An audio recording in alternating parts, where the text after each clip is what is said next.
What's going on, troopers? We got an awesome video for you guys today. We're going to be breaking down Kat's year-long journey of 90 pounds and many more milestones and achievements. We talked at the 3-month mark, and Kat has just been a machine. It's literally her nickname in the community, her alter ego.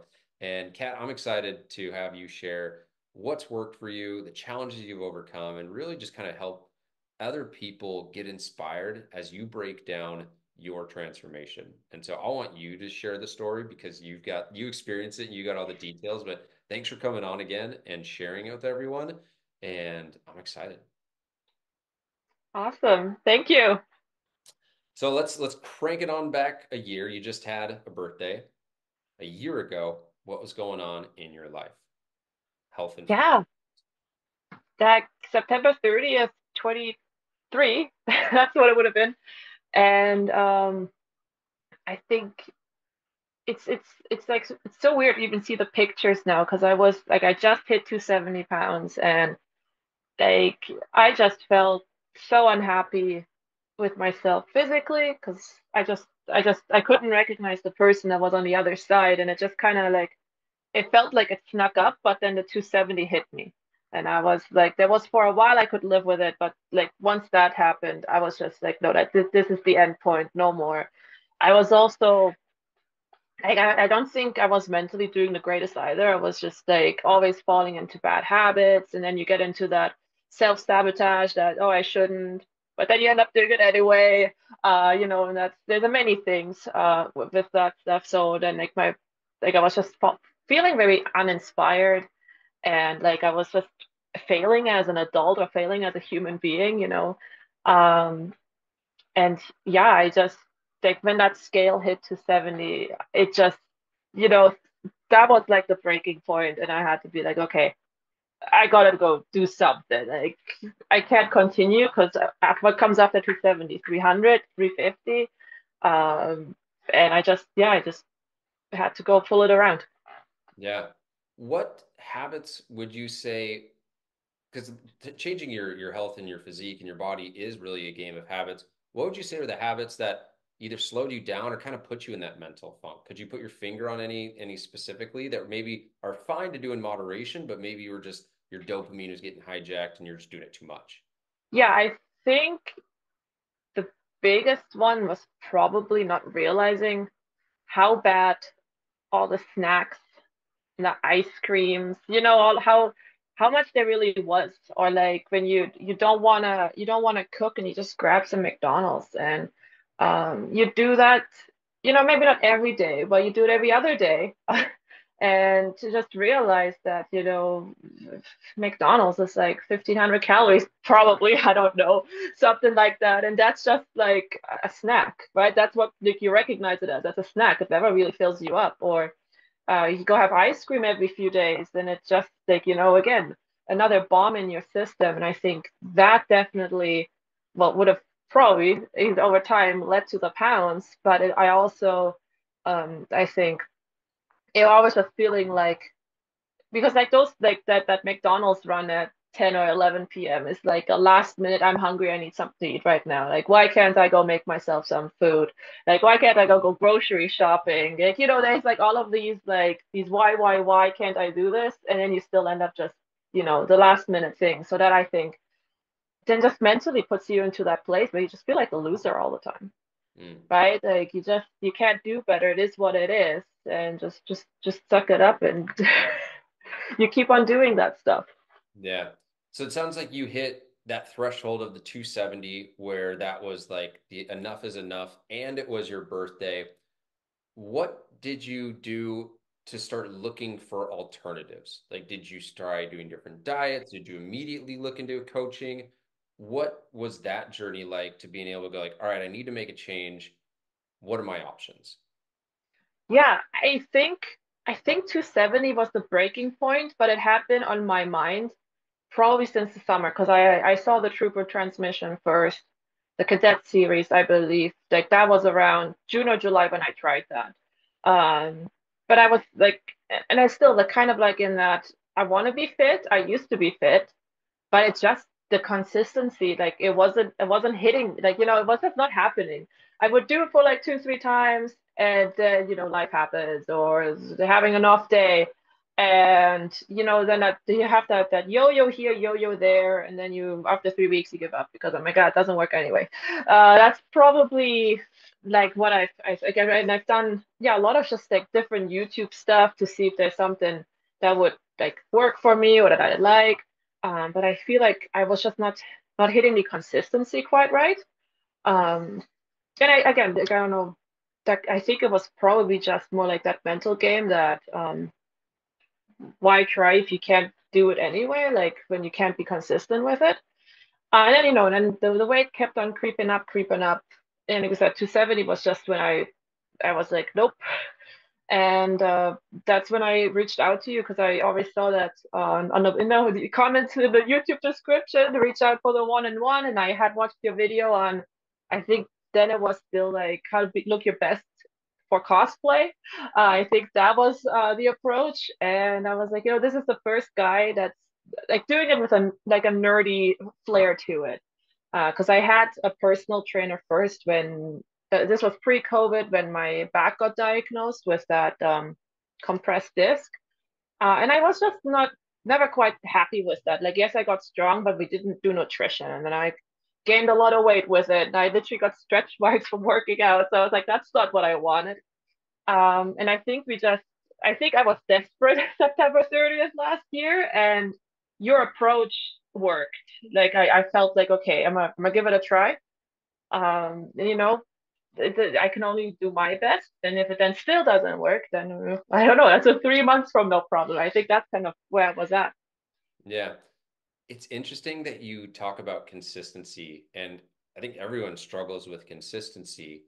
But then for you to become one of the most consistent people I've seen from a nutrition standpoint, from an exercise standpoint, from just following the process, what either system or mindset shift helped you the most to go from I'm not consistent enough to I'm so consistent that I lose 90 pounds in a year? And I get to be the machine. Um, I think it's I think the biggest one was that nutrition because I've been like before. I'd go to the gym or I'd go like I was playing sports or I would do martial arts or stuff. There was always a consistency there, but it was always the nutrition that messed it then up. Then I would like and I was always like, why do this when it's 90% nutrition? I always say if you don't have your nutrition dialed in, why even bother? Kind of like that's kind of like I feel like what's being put out there quite a bit. And in the beginning, it was so much education. Like I think that the first 2 months, I think I was on every call that was out there that you've made. I was there live, and I was like just trying to get that on track. And it really helps that in the app there is the sliders that I put my food in before. I put it like in 3 hours beforehand. But it's nice to see where the slider goes and okay, what do I need or what do I not need? And it's just really, and I think with education and with the app, it kind of just becomes a little bit of a math or a puzzle game that you're like, okay, I need more protein. And in the beginning too, I had the Venn diagram of the food, and I would always be like, okay, the app says I need protein. I would go look at that picture, like what's protein? And like in the end, like you do that for 2 or 3 months, and like it comes like all of those items they're in your brain after a while. So now when the app says, oh, I'm well, and after a while, you start building it too. Okay, I had my smoothie for breakfast. What am I doing for supper? And you're like, okay, today I feel like salmon. So you're like, okay, protein, fat. What's my carbs? And I'm going to throw with that. But that was an education phase first, and then I think it was like constant implementation and tracking, and then seeing that it worked. Like I was like, I'm eating my 1,800 calories and I'm losing weight. Like and Paul says eat protein because it keeps you it helps you stay full, because before I would have done 1,800 calories and I would have been craving food all the time. So it was just kind of like putting the education and putting then a tracking together, and it just made it an ongoing habit for me at this point. Like I always I have my coffee that's pre-tracked. I have my smoothie. It barely changes. And then you just fill in with a few snacks and with your supper, and like that's how it just kind of, which is always in the same rhythm for me. Yeah, it sounds like a puzzle where okay, if I don't know if you ever play Sudoku, but if there's a nine in this corner, then there must be a seven in that corner, and boom, I filled out the puzzle. at what point did it click for you? And maybe it wasn't a click, but when did you realize, oh, this is working, or this is sustainable, and this is something that I can do? Because a lot of people, and you were alluding to it, you go and get McDonald's because the belief of I can't grocery shop, or that sounds like too much work to meal prep. You obviously made that transition, but at what point did you buy in beyond, like, the initial pain was I need to make a change, but then you stuck with the change? What do you remember, a point where you're like, okay, this is working, like I'm going to keep doing this? I I can't pinpoint an exact time because I still like I remember for the first little bit I was very like I would follow all the recipe books and I have my favorites and you do those a few of those a week you puzzle the piece back together. And then I think in January I had this point where I'm like I don't want to cook all the time. I was just like I was like getting a little bit of a bounce back. I think I'm like, I don't want to cook all the time. This sucks. Like, what's up with that? Um, and then just again, I think more calls and more community members. I know this is shredded. The rotisserie chicken made it around at that time too, and it was just like cook the protein and have the protein ready. Or for me, it's often like the frozen salmon takes 20 minutes to bake. Uh, you know, when that is done and like just to streamline everything. And I think that happened around January to February for me. Like the Costco run is a monthly Costco run, and I have all of the items I need, and it's streamlined. I know what I've got. The freezer gets filled up, and on my lowest day, I can, like I said, I could bake a salmon, I can steam some broccoli in the microwave. Like it's not cooking anymore, but it works, And I've kind of realized I can be that basic. I can just put some salt and pepper, maybe some soy sauce on stuff, and it keeps like but I'm happy now because I know the food is like it's not a thought anymore. It's not in my brain constantly going on. Where before, yeah, even before like January, I would always be like, what am I making today? Even though I had a rotation, I'm like, okay, I got a plan in that time for cooking. Do I have the food ready? And that was a lot of stress. And then having it all streamlined and just kind of like, okay, I can do this real quick and I can do this real quick and I can still hit my macros with that simplicity that it then just became easy then at that point. Yeah. So it's almost like the application of the recipe books and doing that taught you, okay, here's how I can not dumb this down, but simplify it maybe even more, to where now it's not something that takes brain space because it's just automatic. You're like, okay, cool. I can do these three, four ingredients and know how that's going to hit my macros. And then at that point, that's where I think a lot of people eventually get to where then they're able to be successful with nutrition even when they are stressed, because that's not a stressor. And it sounds like for you, that point of educating yourself for a few months, doing the recipes, learning, then you were able to transition to, oh, okay, cool, I can do this on autopilot. Yeah, 100%. Was there any point, and I'm sure the answer is yes, but what point sticks out, if, and maybe it's multiple, where you're like, man, I want to give up. I want to quit. Like, what was the hardest part over the last year? Honestly, the hardest points they've hit pretty recently for me. There was one in, I think it was July, August, and then like the last few weeks where like these last 20 pounds have been hell to lose. My body's been fighting me and I feel like not I would say every day, but like I still have really good days. I have high energy, and then I go to the gym hard or something, and then the next week it's like no. Let's come back here to reality. Like it's been like really the last 2 months that I've seen that more where. And we've just done a 1700 calorie cut. I don't know if I could do that again. That was a little too much.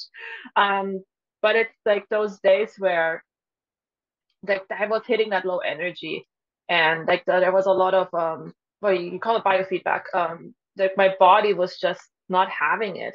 And there's been days where I'm like, I just wanna like when you're just like, where's like a big chunk of sugar? Like, do you just wanna where's a big bag of chips kicking around? Because I just feel like I need to eat that carbs and that fat. Like and I think and sometimes in a way you give in a little bit. Like the other day I had I think a cup of dairy free ice cream and I still sort of made it work with my macros, but it was just like that's what I've been feeling like. But my body's like, okay, this is like we're doing something like it's getting a little extreme here now. Um, and like I don't know if it's a point of giving up because I've come so far and I still want to go further. Like I want to I want to hit that 170 by the end of the year. And I think I have some really cool goals for next year. So I want to keep going and I know that it works. And that's like that I'm at this point right now. It's like even if my body is like, oh hey, have like the thing is I can't have dairy, I can't have gluten. So like a lot of the regular snacks for people are kind of taken out from me already just by default. But just knowing that I can push through this. I can take it slower in other ways. Like we've dialed down the workouts a little bit for me so that instead of doing 3 reps of everything, I do 2 reps of a few exercises that I can. Like when my body goes like into this like low energy, I'm like, okay, I can have a day or two where I'm just like feeling a bit meh, keeping it slower. But I still do my like I'm still hitting my macros. I'm still going to the gym in one way or another, and I can kind of keep treading through it. And I think too, if needed, take that 2 week break that we've been doing where we just sit back to maintenance for a little bit, give myself a break, and if it becomes too hard to keep going, maybe just hit a pause for a little bit and then continue from there. Yeah. No, and I think some of those maintenance breaks were good examples of biofeedback being that you're tired, you burn out, and that was kind of a time to bring calories up, bring training intensity down, so that you could go back into whether that was a deficit or back to training harder. For you, changing gears a little bit, what would you say either changes, results, things you've accomplished, achievements? What are the things you'd say you're most proud of? I think for me, it was the first push up in May or June or something like that. Because I've always been a knee push up girl. That was always my thing. And like I was always like it's always that you're jealous that all the guys when you're doing like martial arts, you're doing kung fu or karate, everybody else can do their push ups on their fists, and I'm over here. You feel like it just feels a little bit inferior sometimes when you're there on your knees and you're doing your push ups. Um, but that was the biggest one for me to have enough upper body strength to do a full push up. And I'm up to 10 about now. So that's pretty cool. Yeah. Like still the one that like from like a I think a performance point of view, it's still the biggest thing for me is that I could do push-ups though. It's kind of like a dumb goal, but that's the one for me that like stands out the most. It's body weight mastery. I think it's one. I don't know the exact numbers for the population, but I think a lot of people can't do push-ups. And so it's kind of that threshold of like, all right, I can do a push-up, I can do a pull-up, I can run a mile. Like those things seem small, but those are huge milestones. What would you say surprised you the most? Where you're like, wow, I didn't realize that going on this journey would unlock X, Y, or Z. I think one of like what I've kind of noticed is that it's like this paradox because you think you don't have time for the gym. You're too busy for that, hour, an hour and a half at the gym. But I feel like having that daily routine of just going there has opened up my day more.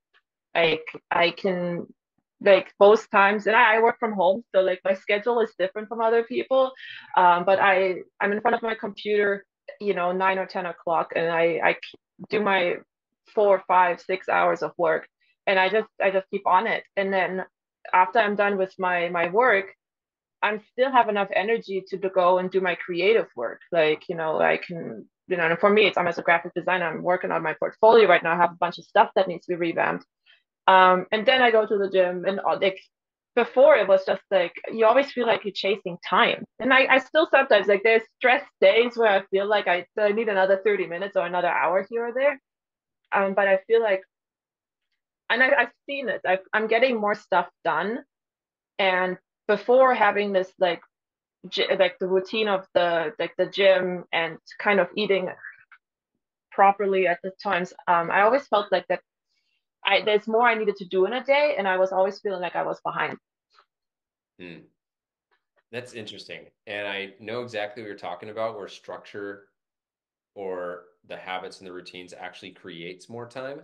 Because one of my favorite sayings around meditation is if you can't meditate for 10 minutes, you should meditate for an hour. And so if you can't work out for 10 minutes, working out for an hour, one gives you more energy. I think that's the one that a lot of people don't think about because they'll say, "Oh, I'm 5 out of 10 energy." But if your company is at 5 out of 10 production, or whatever, your video game characters at 50% stamina because you got some sort of disease. I'm playing Skyrim now, so that's going on with me. Like that impacts your production. So your ability to get more things done, to be more streamlined, to have more focus was created by having more energy. And I think that's one of the coolest things I've heard because now you're able to do more creative work because you've handled the time, you've collapsed time and made time yours as opposed to being like a slave to time, if that makes sense. Because when you don't have the structure and the routine, energy just leaks into 10 minutes there, 15 minutes there. I'm tired. I'm doing, work on my creative projects, but it's at 10% of what I'm capable of doing. And I think maybe a way to think about this is just like your health is the best thing you can do to optimize your life because everything else improves. Yeah, I 100% like before, yeah, it was always, it feels like I have to go here or like, grab another coffee in the afternoon because I, want to get another spike of energy going. And I don't have that anymore. Like it's just I'm focused, I do my work, and the days I'm not focused, it's probably because I did something to myself, nutrition-wise the day before. I probably had, again, like for my birthday, we had a few beers, and yeah, yesterday and today I was like, okay, my mental clarity is gone. What's going on? So it's like the cause and effect is right away there, and normally I have a lot of energy now and a lot of focus, and just things get done. Yeah. If you could talk to yourself a year ago and you're like sitting next to her on the couch, what would you say to her in order to just like make a change? Ooh, that's tough. I think I think the like my birthday was a good time to get started, but I think like I feel like I almost feel like I would say to that person, you shouldn't wait like you could have done that 3 years ago. I don't know. So maybe a little bit because I would probably talk to myself slightly a bit negatively, but just get started, get going. And for me, I had my birthday and I hit the 270 and I hit all of these breaking points. So just just get started. No day is a good day, like especially when you're down in the gutter, everything's gonna feel like crap. So you just gotta start clearing it out and get going. And then I think um, it's Latin. I can't remember it right now, but it just to just feel find joy in the everyday. Um, because in the end, like having my repetition with my food, like it's kind of basic, but like I still enjoy every meal, and I'm happy to be, taking it in or the gym. It's on a repetition, but I still enjoy going there. Like it's kind of mundane, Yeah. How, but how have you brought joy or fun into the last year? Because to your point, it's a lot of the same things being repeated over and over. yeah, I think for one, it's at first it was the like I don't know if it was the joy, but the feeling of accomplishment, seeing the pounds go. But now also like I've kind of come to a point that I enjoy chasing these firsts, and I think that my whole next year is going to be a lot of firsts. So I think I would just say um there was a little bit of a mind shift change, but I just enjoy that I'm working on something new. Yes, every Monday is a glute day, but what is that first that's going to come out of that? We've done all of this like with bench presses with the dumbbells, and in the moment they seem like okay, you're just doing another 310 situation, but then a few months later I was able to do my first push up. And I think I'm kind of coming to that where it's like in the moment it's the same. but there is something new that can result from that. Yeah.